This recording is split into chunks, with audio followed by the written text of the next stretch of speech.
So, okay, so where was I? So yeah, this is not going to be easy because, as I was saying, I'm carrying the phone around with me. I'm trying to speak to you guys at the same time. So yes, having a direction in life. That's what I was saying. And having a direction in life is kind of essential. If you don't have a direction in life, then how do you expect to know where you're going? Okay, so this is what I was going to say. And Yaka Dance, we were talking about Yaka Dance, we were talking about blindfold dancing, and blindfold dancing gives you that specific chance to get to look inside yourself, find your soul, get in touch with who you are, get rid of all the stuff that distracts us normally from seeing it, from being clear about our mission in life, from being clear about the direction that we have in life. Because simply it's a very simple tool, and it's a lot of people are afraid of putting on a blindfold, and my personal opinion is that it's really frightening for people to look inside themselves and figure out who they are and see a lot of the bullshit that is floating around inside them. That's my personal vision. That may be totally beside the point, but I think that the idea of kind of not being distracted, not having all those visual distractions that we usually have, and we can get lost in all of those, and we can get sidetracked, and that means we don't have to think about who we are or what we're here for. And anyway, I think that's what a lot of this is about. And putting on a blindfold just cuts all that out in one instant. And you add to that the music that we have. Well, I like quality music, and my personal choice of music is it's highly varied. I can't say there's one. Certainly not. It's a large spectrum of music from which I choose. Anyway, don't want to get too much into music because music is just kind of a tool to carry you in your dance. This is not about music. It's not about what kind of music you're dancing to. It's about finding out your dance. So it's about finding out who you are through your dance, what is your inner dance first of all, and through your inner dance, getting in touch with your inner energy, translating that into an outer dance, into a physical movement. Which again, I said before, does not have to be aesthetic. It can be aesthetic. I have nothing against beautiful dancing. But there again, we get into discussion: what is beautiful, what is not. In any case, it's your dance. It's whatever it is for you at that specific moment.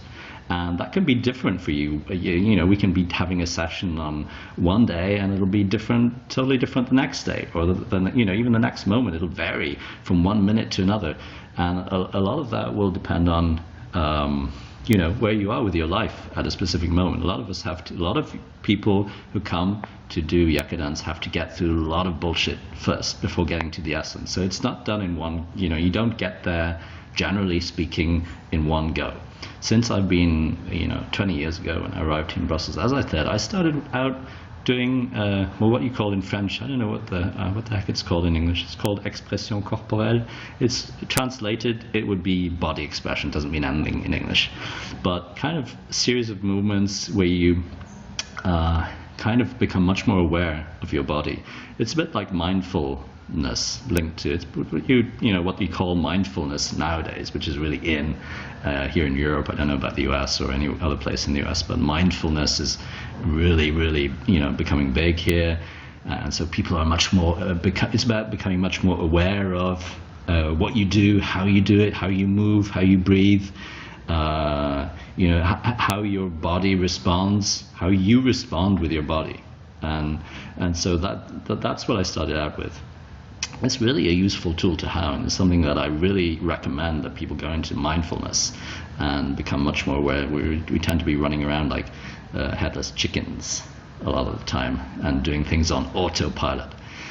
Anyway, that's one of the things that I started out with, and then since then I've been doing lots of things: yoga, even classical dance. I did a bit of modern dance. I've done quite a few things, and I spent a lot of my time when I was around 30s, 40s, even going out in, to clubs. And a lot of people would come up to me and they'd say, because I have this energy, I had this, I could dance like a whole night through on club music. And I really love club music. I used to go out almost every Saturday.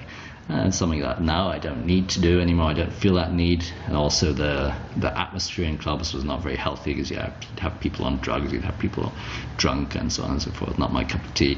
And because of the energy that I carried around with me, even in those days, dancing would give me such energy.